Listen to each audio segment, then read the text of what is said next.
अब की बार 400 पार। बीजेपी इस नारे के साथ इस चुनावी रण में उतरी है। प्रधानमंत्री नरेंद्र मोदी भी अपनी हर जनसभा में बोल रहे हैं कि अब की बार 400 पार। हमारे साथ इस समय वन मंत्री नागर सिंह जी चौहान है, जो रतलाम झाबुआ सीट में प्रचार कर रहे हैं बीजेपी का, और इनकी अर्धांगिनी को बीजेपी से टिकट मिला हुआ है। आइए नागर सिंह जी चौहान जी से बात करते हैं। सर, गांव-गांव फलिया घूम रहे हैं, अभी कैसा जन समर्थन मिल रहा है? सबसे पहले तो मैं भाई साहब झाबुआ को बहुत बहुत धन्यवाद और बधाई देना चाहता हूँ कि आप मेरा इंटरव्यू ले रहे हैं। देखिए, मोदी जी के नेतृत्व में जिस प्रकार जो नारा आपने कहा ना, इस बार 400 पार का जो नारा दिया है वो भारतीय जनता पार्टी के कार्यकर्ता का नारा नहीं है। इस देश के 142 करोड़ जनता का नारा है, और जनता ने तय किया है कि इस बार मोदी जी को तीसरी बार इस देश का प्रधानमंत्री बनाना है।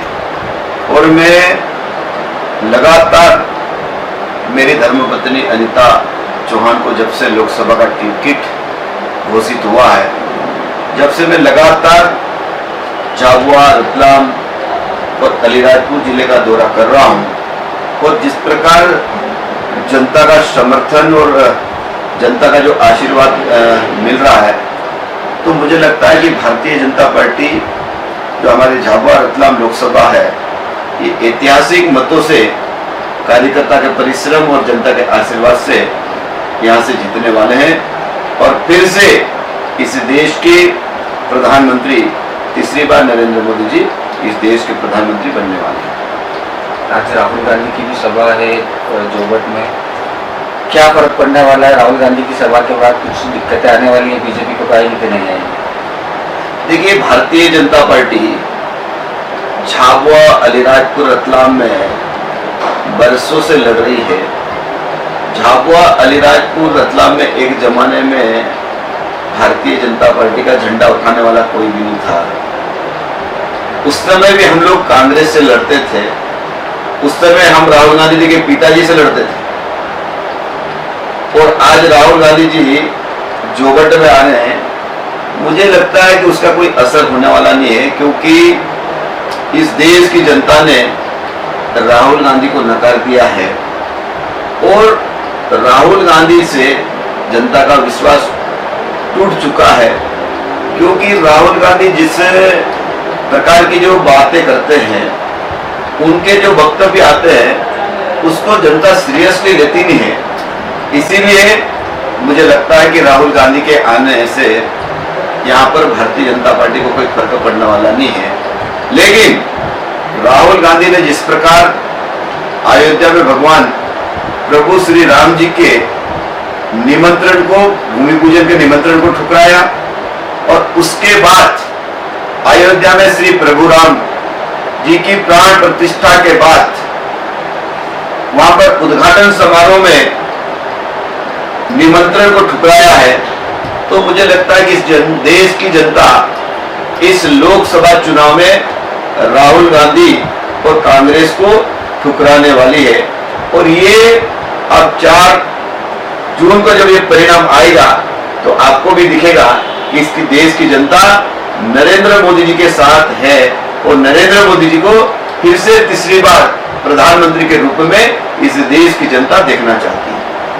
डॉक्टर विक्रांत भूरिया से भी हमारी बातचीत हुई, उन्होंने कहा है कि इस बार तो 200 पार भी नहीं है। 400 पार का नारा लग रहा है, मगर 200 पार भी नहीं है। देखिए, विक्रांत भूरिया हमेशा सपने देखते हैं। पिछली बार जब मध्य प्रदेश में विधानसभा के चुनाव चल रहे थे, उस समय भी कांग्रेस के लोग यही कह रहे थे कि हमारी सरकार आ रही है, आ रही है, आ रही है, आ रही है। पर क्या हुआ विधानसभा चुनाव में? क्या हुआ? भारतीय जनता पार्टी 173 सीट लेकर विधानसभा में आई है, और ऐतिहासिक बहुमत के साथ मध्य प्रदेश में भारतीय जनता पार्टी की सरकार बनी है। और आज फिर विक्रांत भूरिया मुंगेरी लाल के सपने देखने गया।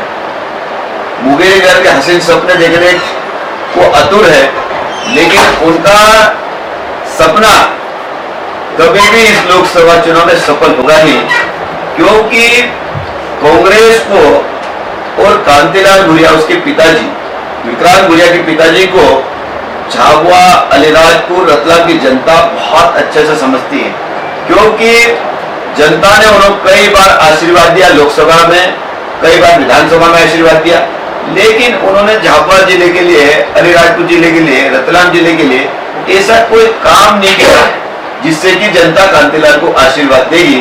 क्योंकि अब जो जनता है, झाबुआ, अलीराजपुर, रतलाम की जनता बहुत समझदार हो चुकी है, क्योंकि इंटरनेट की दुनिया है, व्हाट्सएप है, फेसबुक है, और हकीकत वो बहुत अच्छे से जानती है कि कांग्रेस की सरकार और कांतिलाल भूरिया ने क्या विकास किया है। और ये चुनाव विकास के मुद्दे का है, विकास के मुद्दे का है, और इसलिए मुझे लगता है कि कांतिलाल भूरिया को इस लोकसभा चुनाव में जनता घर भेजने वाली है। विकास के मुद्दे की आप बात कर रहे हैं, तो आपका क्या प्लान ऑफ एक्शन रहेगा जीतने के बाद? अगर आप जीतते हैं तो क्या प्लान ऑफ एक्शन रहेगा झाबुआ, रतलाम और अलीराजपुर के लिए? क्योंकि शिक्षा के क्षेत्र में हमने देखा है कि अलीराजपुर जिला काफी पिछड़ा हुआ है। शिक्षा के क्षेत्र में क्या प्लान ऑफ एक्शन रहेगा आपका? देखिए, आपको पता नहीं है कि अलीराजपुर झाबुआ जिले में शिक्षा का स्तर बहुत बड़ा है। एक जमाने में यहाँ पे पढ़ना बनना आंदोलन चला था लालचंद के समय। उस समय अगर 100 लोगों को अगर साइन कराओ तो 2-5 लोग सिग्नेचर करते थे, लेकिन आज जब 2024 में आप सिग्नेचर कराने जाओगे ना, आप किताब पढ़ने की बात कहोगे। आज हर व्यक्ति पढ़ा लिखा है, नई जनरेशन है, तो शिक्षा का स्तर इतना गिरा हुआ नहीं है। आज शिक्षा का स्तर बड़ा है। आज मैं आपको बता रहा हूँ, अलीराजपुर जिले में 5 IAS कलेक्टर हैं। कांग्रेस की सरकार में एक भी कलेक्टर नहीं था।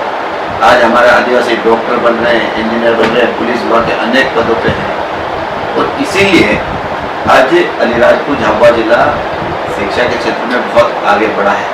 लेकिन उसके बाद भी हमको बहुत कुछ करने की आवश्यकता है। यहाँ पर कृषि महाविद्यालय खोलने की बहुत आवश्यकता है, यहाँ मेडिकल कॉलेज खोलने की आवश्यकता है, बहुत सारी चीज़ें करने की आवश्यकता है। आपने देखा होगा मध्य प्रदेश की हमारी सरकार लगातार पूरे मध्य प्रदेश के 89 विकास खंड जो आदिवासी विकास खंड है, वहाँ CM राइस स्कूलें बन रही है। 38 करोड़ रुपए के CM राइस स्कूल बन रहे हैं। एकलव्य जैसे स्कूल बने हैं, यहाँ पर ITI बने हैं सैकड़ों की संख्या में। यहाँ कस्तूरबा गांधी आश्रम बने हैं, मॉडल स्कूल बने हैं। तो ये हम ये नहीं कह सकते हैं कि हम कहीं शिक्षा के क्षेत्र में पीछे हैं, लेकिन हमें आगे भी बहुत कुछ करने की आवश्यकता है। और जब जब आवश्यकता होती है तो सरकार को ध्यान करने की और ध्यान कराने की बहुत आवश्यकता है। इसीलिए ये अलीराजपुर झाबुआ जिला शिक्षा के क्षेत्र में भी आने वाले समय में बहुत आगे बढ़ेगा, ये मुझे पूरी उम्मीद है।